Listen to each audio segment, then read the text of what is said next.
자, 우리 앞뒤 좌우 서로 함께 인사 나누실 때 9월 모든 날들 하나님의 은혜가 가득하시길 바라겠습니다. 서로 함께 인사 나누실까요?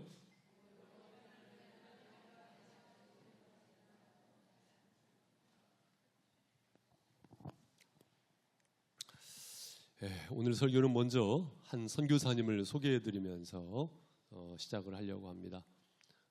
이분은 윌리엄 스미스 클락이라는 선교사님이십니다. 원래는 이 매사추세츠 미국의 대학 학장이셨는데 이분께서 일본에 선교사로 오신 거예요.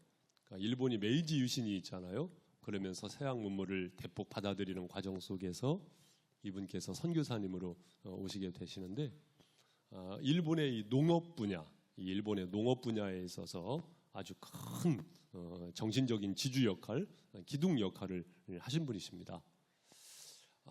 그런데 이 클락 선교사님께서 이제 성경 모임을 가졌거든요. 성경 공부를 하셨단 말이에요. 그때 배출된 사람 중에서 일본의 수상도 나오고 그리고 많은 교육학자들이 거기에서 배출이 됐다고 합니다. 그 중에 한 사람이 누구냐면은 우찌무라 간조, 일본어로는 내촌 선생이죠. 이 우찌무라 간조 선생님께서 배출이 되셨죠. 이 우찌무라 간조 선생님은 원래 사무라이 집안에서 태어났습니다. 칼싸움, 일본 하면 사무라이 칼싸움. 가장 큰 미덕은 무엇이냐면은 칼싸움을 잘 해가지고 영주를 지켜주고 그리고 또한 그래서 돈을 많이 모으는 것이 평생의 꿈이었는데 그 우찌무라 간조가 클라크 선교사님을 만나게 되면서 하나님의 사랑을 깨닫게 되고 그리고 자신이 사명적 존재라는 것을 알게 되면서 새로운 믿음의 길을 걷게 되죠. 이 우찌무라 간조 선생님의 영향을 받은 분 중에서 우리가 잘 아는 이름들도 있습니다. 함석헌 선생님, 김교신 선생님 이런 분이죠. 함석헌 선생님 같은 경우, 김교신 선생님 같은 경우 그때 당시 6명이 있었다고 하는데 우리 지역의 풀무학교 홍동에 있잖아요. 거기 이창갑 선생님께서 함석헌 선생님이 오산학교 교사로 있을 때 그때 이제 가르침을 받고 영향을 받았어요. 그래서 함석헌 선생님은 천안에 그 CR 학교인가를 세우시고 이제 홍동에 1958년도에 또 이렇게 풀무학교를 세우기도 하셨는데요. 제가 그 일본에 이번에 가게 되면서 클라크 선교사님을 만났다 아니겠습니까? 네이버에서나 검색하면 찾을 수 있는 클라크 선교사님 그 비석을 제가 방문을 했고 그리고 그 홋카이도 대학 이렇게 방문을 할 수 있는 계기가 되었습니다. 그 홋카이도 대학 한 대학에서 노벨상 받은 사람이 3명이 배출이 됐으니까 그 학교가 어마어마한 학교가 된 거죠. 저희 일행은 이제 감리교단의 원로 목사님 또 성결교단의 원로 사모님 포함해서 아이들까지 포함해서 21명이 이렇게 일행이 되어가지고 일본 이제 선교 유적지 방문 여행을 잘 다녀오게 됐는데요. 참 인상적인 것은 그 홋카이도 그 섬이 그 지역이 우리나라 남한의 이제 80%가 넘더라고요. 아주 큰 섬이죠, 그러니까. 근데 그 지역의 낙농업, 농업 그 분야가 얼마나 발전을 했는지 어쨌든 그 선교사님의 영향이 크다고 하지 않을 수가 없죠. 방문했던 곳 중에 한 곳 참 인상 깊었던 곳은 제가 미우라야코, 미우라야코 빙점 옛날 사진이거든요. 그분의 문학관인데 그분의 집을 그대로 재현해놨는데 제가 거기 들어갔다는 거 아니겠습니까? 제가 거기 들어갔어요. 너무나 참 설레이는 시간이었고 참 너무나 귀한 시간을 가졌습니다. 우리 성도님들 기도해 주셔가지고 이렇게 너무 귀한 일정을 잘 보내고 왔습니다. 말씀드렸던 우찌무라 간조 선생님께서 사무라이 집안에 태어나셔가지고 평생의 꿈과 야망은 칼싸움을 잘 해가지고 자기가 집안을 일으키는 것 그리고 자신이 가지고 있었던 야망과 포부 그것을 위해서 사람을 잘 처단하고 이제 그것이 꿈이었는데 하나님을 만나게 되면서 꿈이 바뀌어지게 되는 것이죠. 그래서 하나님의 사랑을 전하고 하나님 사랑 안에서 사명적 존재로서 믿음의 삶을 열어갈 수 있는 제자들을 배출하는 그런 사람이 된 것이죠. 우리도 마찬가지 아니겠습니까? 내 꿈과 야망을 위하여 살다가 하나님을 만나게 되면서 그 하나님 안에서 내가 누구인가를 발견하게 되고, 한 번 살기 때문에 일생인데 그 일생을 내가 어떻게 살아가야 할 것인가, 이것을 새롭게 설계한다는 것 아니겠습니까? 그런 면에서 우리가 다시 한번 눈을 열고 볼 수 있는 말씀, 고린도후서 5장 17절 말씀 한 번 더 같이 읽도록 하죠. 시작. 그런즉 누구든지 그리스도 안에 있으면 새로운 피조물이라. 이전 것은 지나갔으니 보라 새 것이 되었도다. 그렇습니다. 누구든지 그리스도 안에 있으면 새로운 피조물입니다. 이전 것은 지나갔어요. 보라 새 것이 되었도다. 이전 것은 지나갔습니다. 여러분, 톱밥에다가 톱을 대고 흔드는 사람이 있습니까? 어리석은 사람이잖아요. 이전 것은 지나갔습니다. 보라 새 것이 되었도다. 이 말씀에 대해서 현대인의 성경에서는 새 사람이 되었다 이렇게 번역을 했고요. 공동 번역판 같은 경우에는 새 것이 나타났습니다. 새 것이 나타났다는 것은 무엇입니까? 새로운 사람이 되었다는 것이고요. 새로운 집안, 다시 말하면 하나님 나라의 백성이 되었다는 것이거든요. 이것에 대하여 말콤 페닉 선생님께서 원산 번역판, 신약성경을 이렇게 번역을 하셨는데, 이 말씀에 대해서 어떻게 번역을 하셨냐면은 보라 새 것이 되었도다 이 말씀을요, 새댁이 되었습니다 이렇게 번역을 했어요. 무엇이 되었다고요? 새댁이 되었습니다. 두 가지 측면으로 볼 수 있겠죠.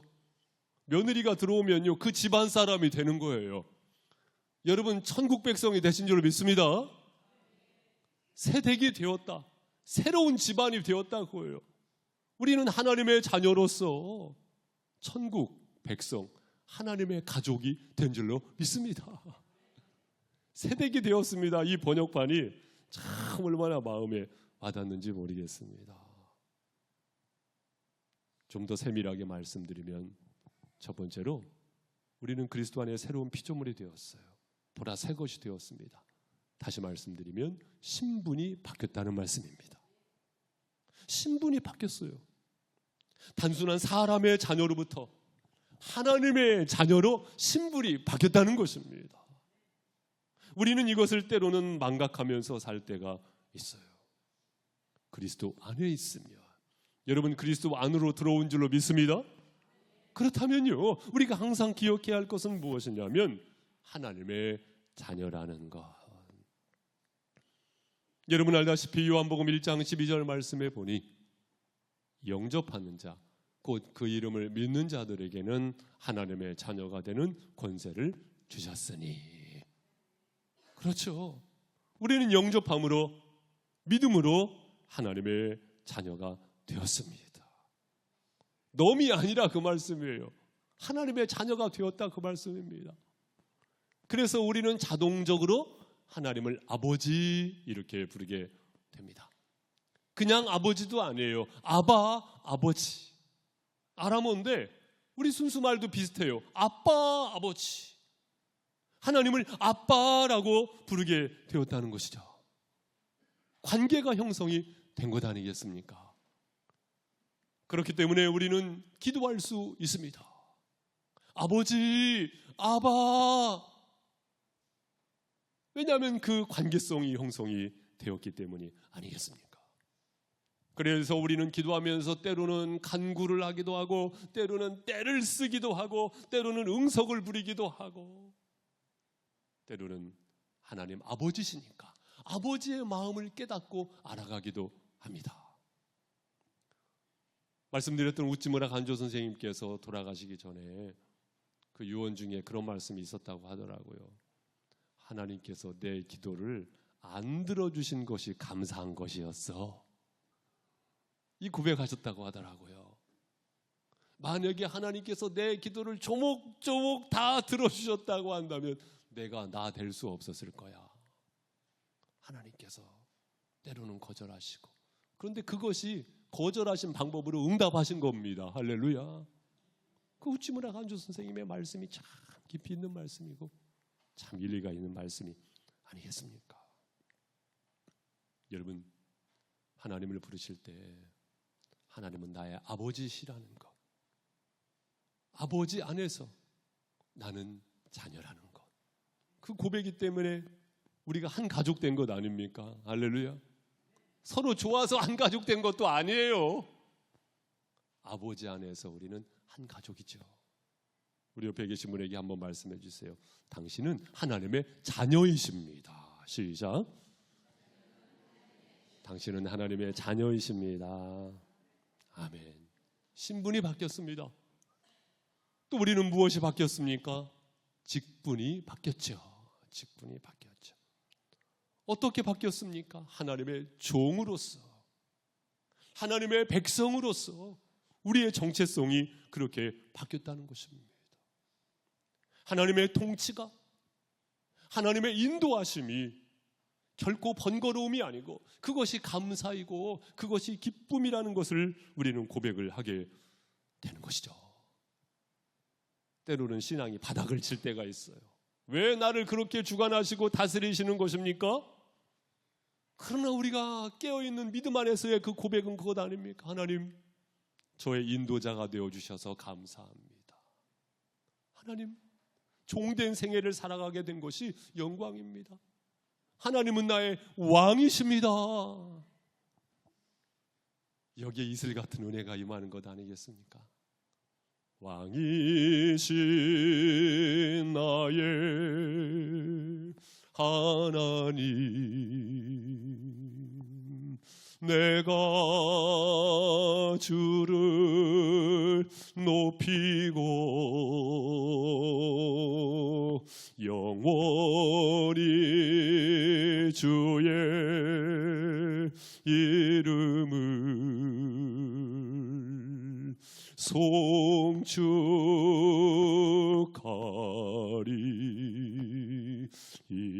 송축하리이다.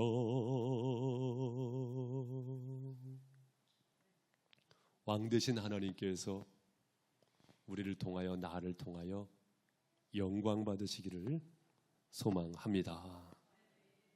그렇습니다. 우리는 새로운 피조물이 되었습니다. 신분이 바뀌었고 직분이 바뀌었습니다. 그런데 여러분, 이것이 끝이 아니라는 것입니다.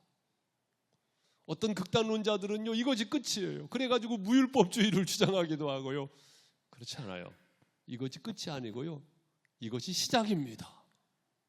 중요한 것은 뭡니까? 우리가 가야 할 길이 있다는 겁니다. 어떤 길이 있다고요?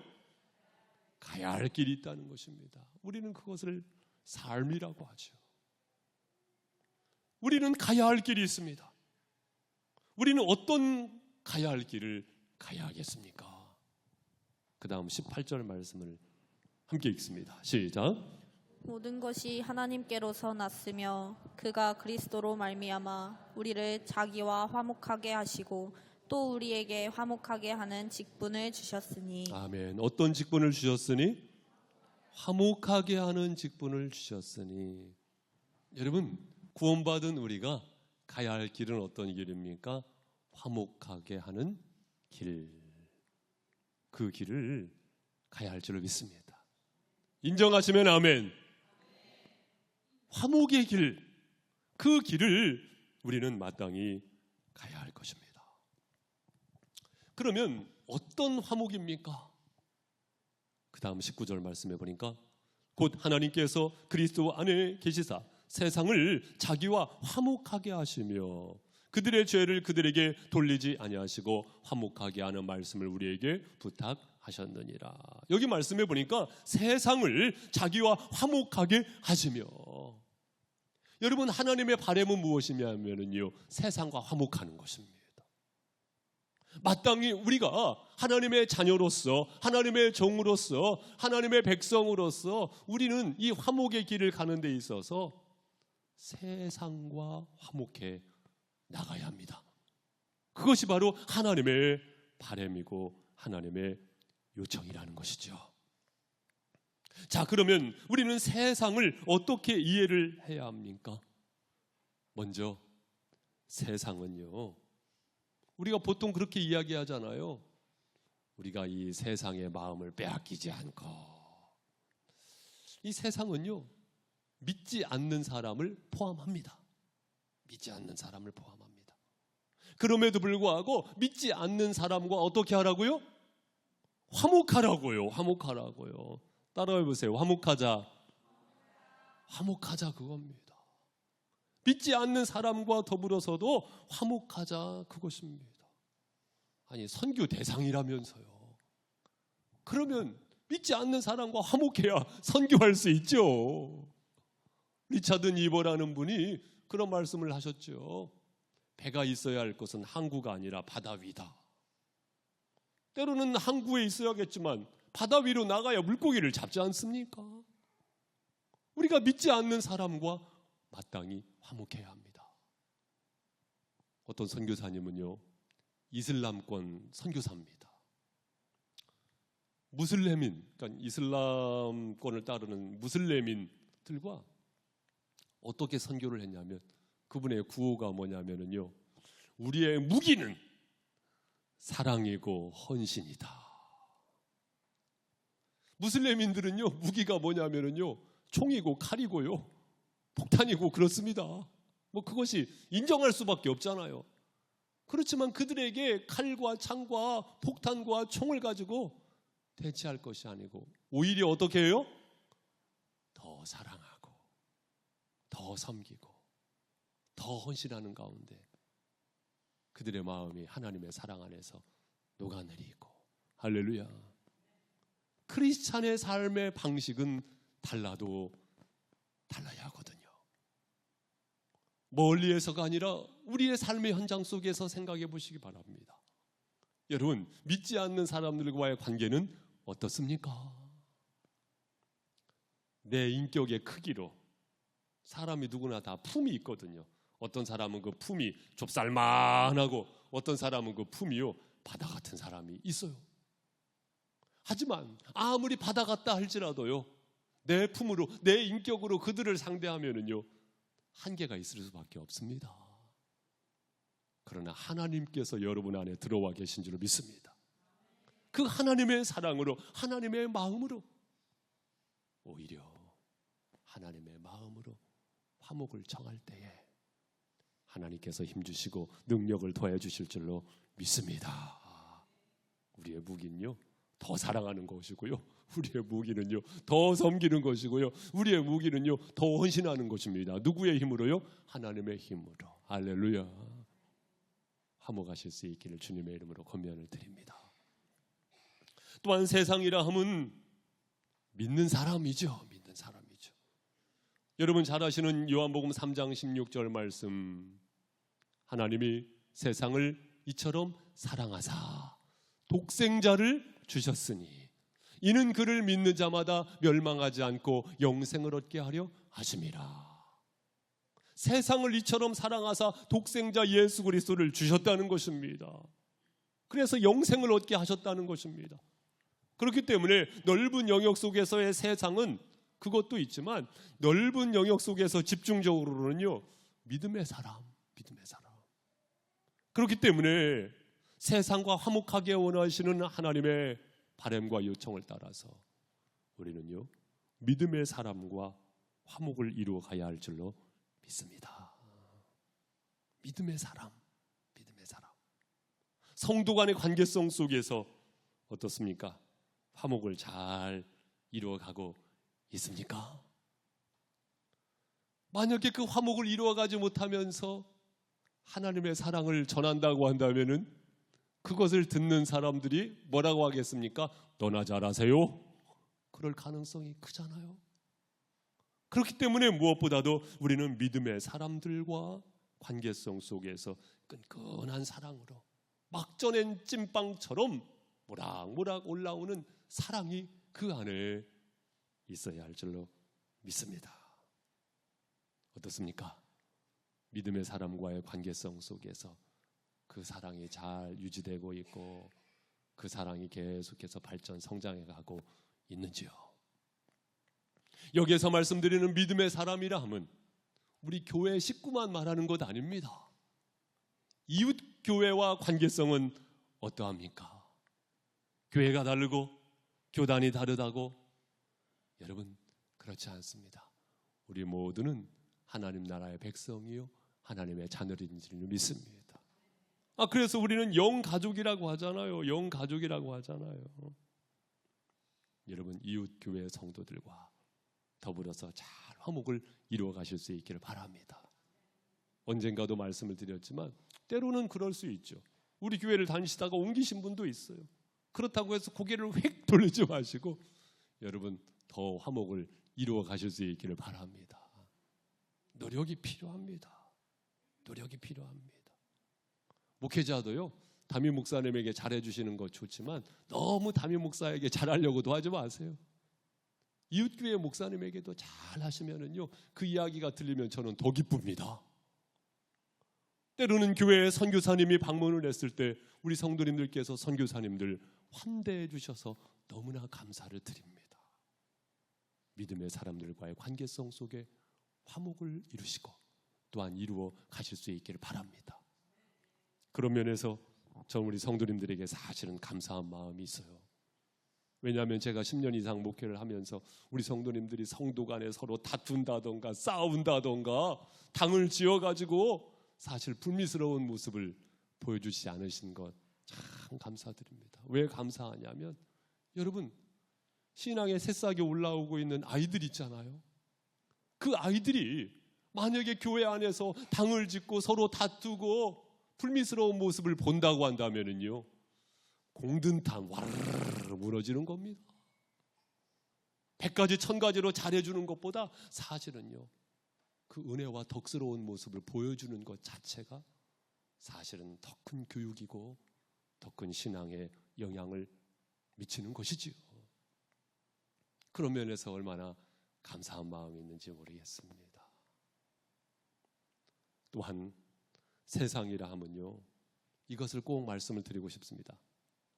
생명이 있는 모든 것, 그리고 또한 우리가 살아가고 있는 창조 환경, 물론 이 환경이라는 말이 다소 폭력적인 부분이 가미되어 있는 거 사실이에요. 왜냐하면 지극히 인간 중심이기 때문에. 하지만 그러한 용어를 차용해서 말씀을 드리자고 한다면 여러분, 이 세상에 생명이 있는 모든 것이요 존중받을 만하고요, 생명 있는 모든 것이 지속 가능할 필요가 있습니다. 우리 모두는 하나님의 자녀로서 짐승이 되었던 식물이 되었던 창조 환경 가운데 생명 있는 모든 것을 존중하고 그 생명 가치를 지켜나가야 한다고 믿습니다. 한때는 이 부분에 대해서 진보계열 학자들 주장하는 주장이었기도 했어요. 그러나 여러분, 이 보수, 자칭 보수라고 주장하는 침례교단에서요, 이 중요한 이슈를요 놓치면 안 됩니다. 창조 환경이 얼마나 중요합니까, 여러분? 하나님의 자녀로서 창조 환경을 잘 보존하지 않는다고 한다면, 이 창조 환경을 짓밟고 오염을 일으키는데 앞장선다고 한다면 다음 세대에 어떤 하나님의 창조 환경을 물려줄 것입니까? 성경은 말씀하고 있잖아요. 다스리라고, 다시 말하면 돌보라고 말씀하고 있지 않습니까? 제가 참 좋아하는 교수님 중에 한 분이 김승진 교수님이라는 분인데, 이분은 역사신학 교수님이신데 그분의 사모님이요, 글쎄 평생 어떤 일을 해오셨냐면요, 길거리에 있는 유기견 있잖아요, 그 유기미호 있잖아요, 개 고양이를 데려다가요 집에서 한 마리 두 마리를 키우는 거예요. 그래가지고 그분 댁에 이제 안방 있고 건넌방 있잖아요. 거실하고 저쪽 방에는요 개 고양이들 같이 살아요. 몇 마리? 15마리 같이 사셔요. 길에서 주워온 개 고양이. 그리고는요 논산에는 창고를 개조해가지고요 거긴 개 고양이들이 더 많아요. 길에 유기되어진 개 고양이들을 데려다가. 그분의 주장은 그거예요. 그들의 생명도 소중한 것 아니냐고. 물론 여러분 취향에 따라서 이것에 대하여 받아들일 수 있는 분도 있고 그렇지 못한 분도 있을 수 있겠습니다만은 천사가 따로 없죠. 내 생명이 귀한 만큼 그 생명도 귀한 것이거든요. 하나님의 창조물이고 하나님의 피조세계가 모든 것이 귀한 것이거든요. 귀한 것이거든요. 저도 부족하지만 홍성천을 돌보려고 노력을 하는 편인데요. 그렇습니다. 우리가 다음 세대에 어떤 창조 환경을 물려줄 것인가? 하나님께서 우리에게 살아가고 있는 시대 속에서 맡겨주신 이 피조세계를 돌보는 데 있어서 우리가 앞장서야 되지 않을까, 이런 생각을 해보게 됩니다. 그렇다면 세상과 함께 더불어서는요, 이 화목의 길을 가는 데 있어서 중요한 말씀이 있는데요. 아까 19절 말씀 보셨습니다마는 화목하게 하는 말씀을 우리에게 부탁하셨느니라. 무엇을 부탁하셨다고요? 말씀을 우리에게 부탁하셨느니라. 말씀은 무엇입니까? 하나님의 말씀이잖아요.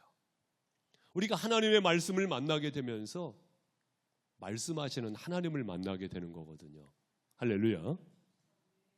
화목의 길을 가는 데 있어서 우리가 세상과 함께 해야 할 것이지만 더불어서는요, 말씀과 함께 해야 합니다. 말씀과 함께 해야 한다는 것은 무엇입니까? 말씀하시는 하나님과 함께 하는 길이라는 것입니다. 그래서 20절 말씀 그렇게 말씀합니다. 우리 20절 함께 읽습니다. 시작.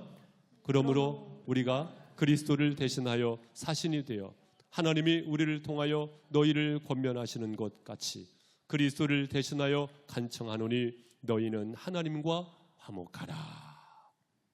여기서 말씀하시는 화목하라 말씀은요, 단연성으로 끝 이것이 아닙니다. 지속적으로 계속해서 화목해 가라 그거거든요. 하나님과 화목하라. 여러분, 하나님께서는요, 특별 계시 곧 성경을 통해서 말씀하시고요, 또한 하나님께서는요, 일반 계시 하나님의 모든 피존 세계를 통하여서 말씀하신다고 믿습니다. 말씀하시는 그 하나님과 날마다 동행하는 길, 그 길이와로 새로운 피조물 된 새댁이 되어진 우리가 가야 할 길인 줄로 믿습니다. 그렇기 때문에 월화수목금토, 여러분 아멘 하셨잖아요. 큐티 생활 잘 하고 계시지요? 저는 다독도 중요하다고 주장합니다. 속독도 주장하다고 인정하고 그렇게 말하고 싶습니다만 사실은요, 빠뜨릴 수 없는 더 중요한 것은 무엇이냐면요, 말씀을 묵상하는 것입니다. 이것이 뭐예요? 큐티죠. 큐티, quiet time, 큐티죠. 자, 어떻게 한번 손을 한번 준비해 보세요. 지난 한 주간 동안 월화수목금토 큐티 생활 잘 하신 분 한번 손을 내려보십시오. 감사합니다. 감사합니다. 우리가 가는 길은요, 그 길입니다. 말씀과 함께하는 길입니다. 말씀과 함께하는 길입니다. 순간순간마다 말씀하시거든요. 여러분 큐티 하실 때 시편 105편 3절 말씀 보셨을 겁니다. 그의 거룩한 이름을 자랑하라. 여호와를 구하는 자들은 마음이 즐거울지로다. 이러한 말씀들을 묵상하면서 하나님께서 잠잠히 말씀하시는 그 말씀을 만나면서 하나님이 나와 함께 하시는구나. 그리고 하나님께서 순간순간마다 깨닫게 하시는 바가 있지 않습니까? 그리고 또한 하나님의 피조세계 속에서 일반 계시적으로 말씀하시고 우리와 동행을 하십니다. 자신을 드러내시는 것이죠. 이 가을의 문턱에서 하나님께서 우리에게 말씀을 하시는 바가 있거든요. 성실한 일상 속에서 바쁘게 살아가면서도 하나님께서 말씀하시고 말씀하시는 하나님께서 그 찰나에도 함께 하심을 깨닫게 하시죠. 어떤 경우에는 사색에 깊이 잠겨 있을 때, 어떤 경우에는 신앙 지성을 통해서 이성을 통해서도 말씀하시고, 어떤 경우에는 신앙 양심을 통해서도 말씀하시고, 어떤 경우에는 초월적 깨달음을 통해서도 하나님께서는 말씀하시고 말씀하시는 하나님께서 함께 하심을 경험하게도 하십니다. 사랑하는 성도 여러분, 화목의 길을 걸어가실 때에 이처럼 하나님과 함께하는 믿음의 시간들을 열어가실 수 있기를 바랍니다. 자, 그렇다면 이 화목의 길, 세상과 함께 말씀과 함께, 여기에서 마지막으로 아주 중요한 포인트를 하나 짚어드리고 지나가고 싶습니다. 진정 세상과 함께하기 위하여, 또한 말씀과 하나님과 함께하기 위하여 아주 중요한 포인트가 무엇이라고 말씀을 드리고 싶냐면요, 그것은 바로 기다리는 것입니다. 뭐라고요? 기다리는 것입니다. 이 기다리는 태도를 갖는 거예요. 기다리는 태도를 갖는 것입니다. 시편 62편 1절 말씀에 보니까 나의 영혼이 잠잠히 하나님만 바라며 나의 구원이 그에게서 나오는도다. 잠잠히, 따라해보세요. 잠잠히. 다시 말씀드리면 기다리는 거예요. 그럴 때 오해가 있지 않고요, 그럴 때 판단이 있지 않습니다. 오해와 판단이 있으면 정죄하게 되지 않습니까?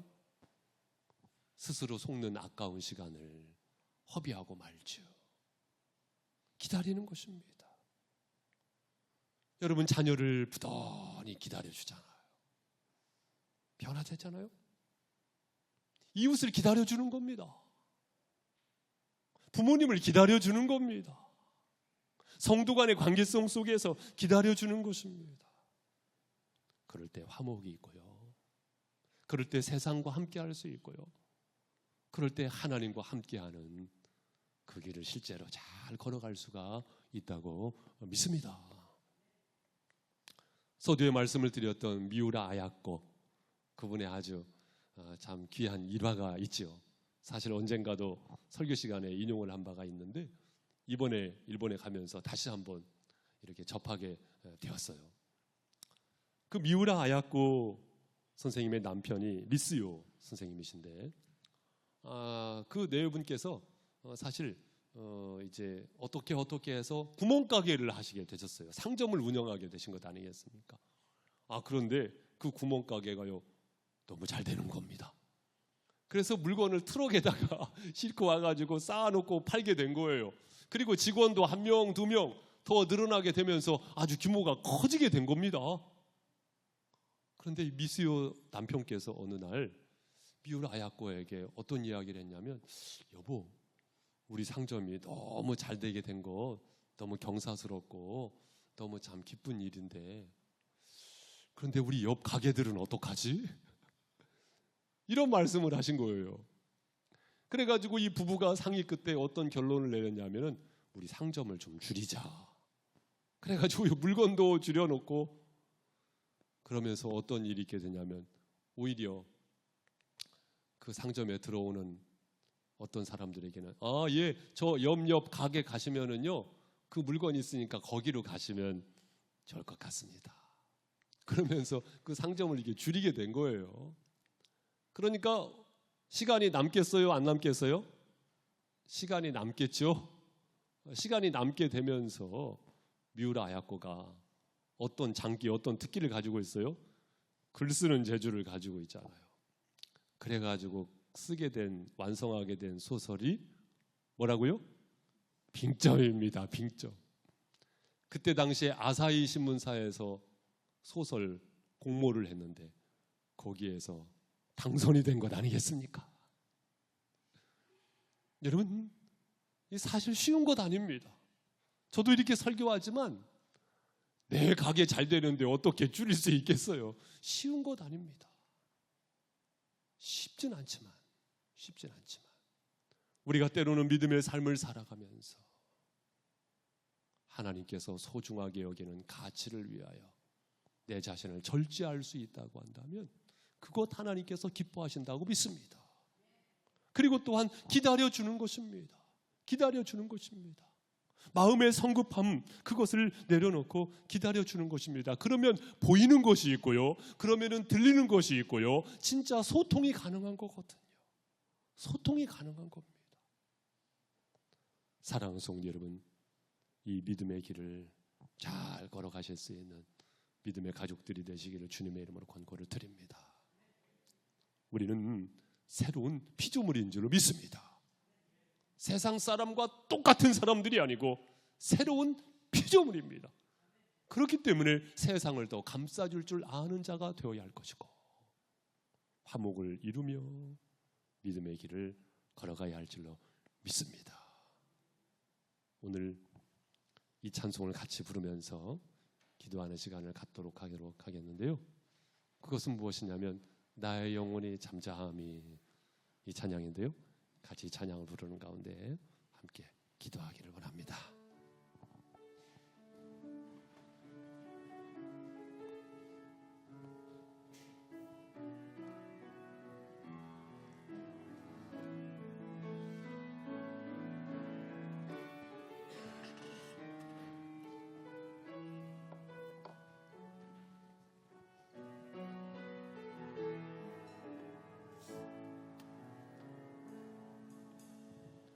나의 영혼이 잠잠히 하나님만 바라미요, 나의 구원이 그에게서 나는도다.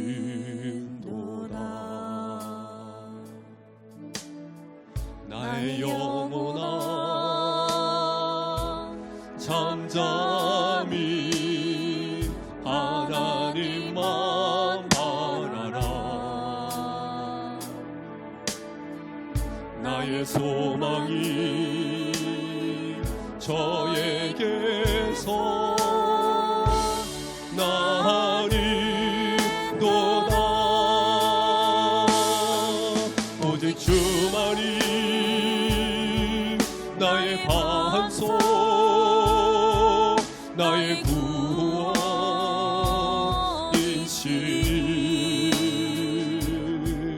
오직 주만이 나의 산소, 내가 요동치 아니하리. 나의 구원, 나의 구원, 나의 영광 하나님께 있으니, 내 힘의 한석과 피난처 되시네. 오직 주만이 나의 반석, 나의 구원이시니,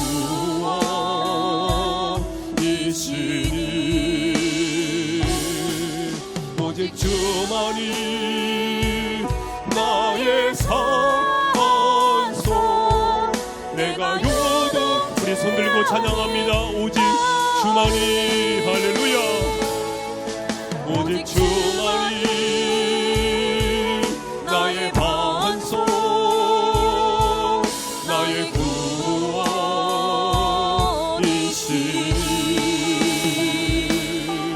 오직 주만이 나의 산소,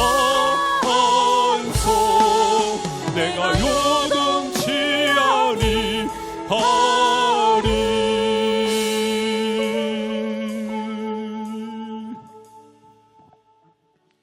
우리 이 시간 함께 기도하겠습니다.